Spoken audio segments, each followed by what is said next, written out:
حضرت عیسیٰ علیہ السلام نے جب یہودیوں کے سامنے اپنی نبوت کا اعلان فرمایا تو چونکہ پہلے یہودی تورات میں پڑھ چکے تھے کہ حضرت عیسیٰ علیہ السلام ان کے دین کو منسوخ کر دیں گے، اس لیے یہودی آپ کے دشمن ہو گئے اور معاذ اللہ آپ کے قتل کا ارادہ کیا، پلاننگ کی۔ حضرت عیسیٰ علیہ السلام کو بھی احساس ہو گیا تھا کہ یہ مجھے حملہ کریں گے، میرا قتل کرنے کی کوشش کریں گے، تو آپ نے کر کے کہا من انصاری اللہ، یعنی کون میرے مددگار ہوتے ہیں اللہ کے دین کی طرف؟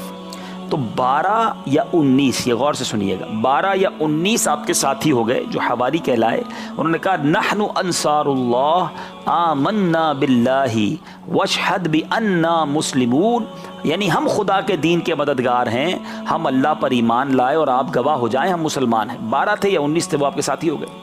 اچھا، باقی سارے یہودی کفر پر جمے رہے یہاں تک کہ انہوں نے آپ کے قتل کا منصوبہ بنایا، اور یہودیوں نے ایک شخص جس کا نام تھا، بڑا مشکل نام ہے، تطیانوس، کیا نام تھا؟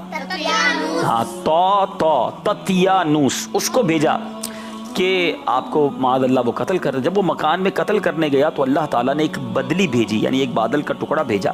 حضرت عیسیٰ علیہ السلام کو اس بدلی نے آسمان کی طرف اٹھا لیا۔ تو آپ کی والدہ آپ کے ساتھ لپٹ گئیں کہ کہاں جا رہے ہو، میں نے بھی ساتھ چلنا ہے۔ تو والدہ سے انہوں نے کہا کہ امی حضور اب آپ کی ہماری ملاقات قیامت کے دن ہوگی۔ پھر آپ کو وہ بدلی جو ہے وہ آسمان کی طرف لے گئی۔ یہ واقعہ پتہ کب آیا تھا؟ یہ واقعہ بیت المقدس میں ہوا تھا اور شب قدر کی مبارک رات تھی۔ یہ شب قدر کی رات تھی جب آپ کو آسمانوں کی طرف اٹھایا گیا۔ اس وقت آپ کی عمر ایک روایت کے مطابق 33 سال تھی، 33 ایئرز کے آپ تھے، ٹھیک ہے۔ اچھا، تطیانوس اندر قتل کرنے گیا تو کافی دیر ہو گئی، باہر ہی نہیں نکلا، لوگ حیران کیا ہو گیا۔ اندر گئے تو اللہ تبارک و تعالیٰ کے حکم سے تطیانوس کا جو چہرہ تھا، فقط منہ، وہ حضرت عیسیٰ علیہ السلام جیسا کر دیا گیا۔ تو لوگوں نے جب دیکھا کہ یہی حضرت عیسیٰ ہیں تو معاذ اللہ انہوں نے حضرت عیسیٰ سمجھ کر تطیانوس کو ہی قتل کر دیا۔ اب جب تطیانوس کو قتل کیا تو بعد میں خیال آیا کہ چہرہ تو حضرت عیسیٰ، تو یہ تطیانوس والا ہے۔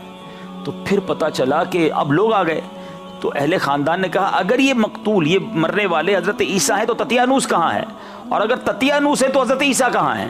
ایک ہی شخص اندر ہے نا۔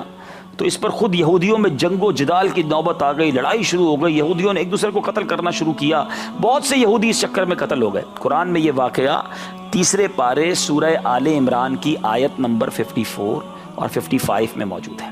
اچھا، اب آپ آسمان پر چلے گئے تو حضرت مریم حضرت عیسیٰ علیہ السلام کی کون تھی؟ کون بتائے گا؟ چلیں احمد رضا بتائیں گے، مائک لیجئے۔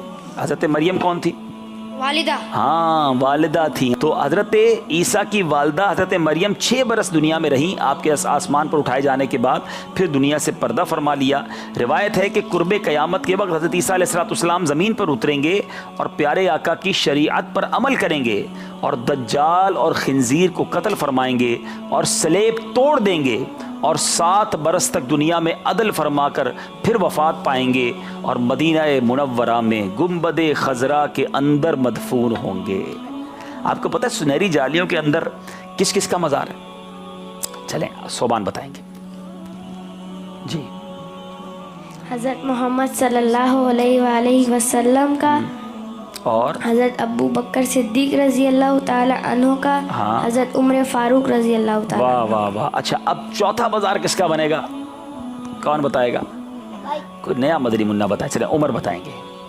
چوتھا مزار گنبد خضرا کے اندر سنہری جالیوں کے پیچھے کس کا بننا ہے؟ حضرت عیسیٰ روح اللہ۔ جی، ابھی تو میں نے بتایا حضرت عیسیٰ علیہ السلام جب آئیں گے اور دنیا سے پردہ فرمائیں گے تو ان کا مزار بھی سنہری جالیوں کے اندر سبز گنبد کے اندر ہوگا۔ سبحان اللہ، سبحان اللہ۔ تو یہ ہے حضرت عیسیٰ علیہ السلام کے دنیا سے آسمانوں کی طرف اٹھائے جانے کا واقعہ۔ بہرحال اللہ کریم ہمیں قیامت کی ہولناکیوں سے محفوظ فرمائے، مرتے وقت تک ہمیں ایمان نصیب فرمائے اور محشر میں نبی پاک اور اللہ والوں کا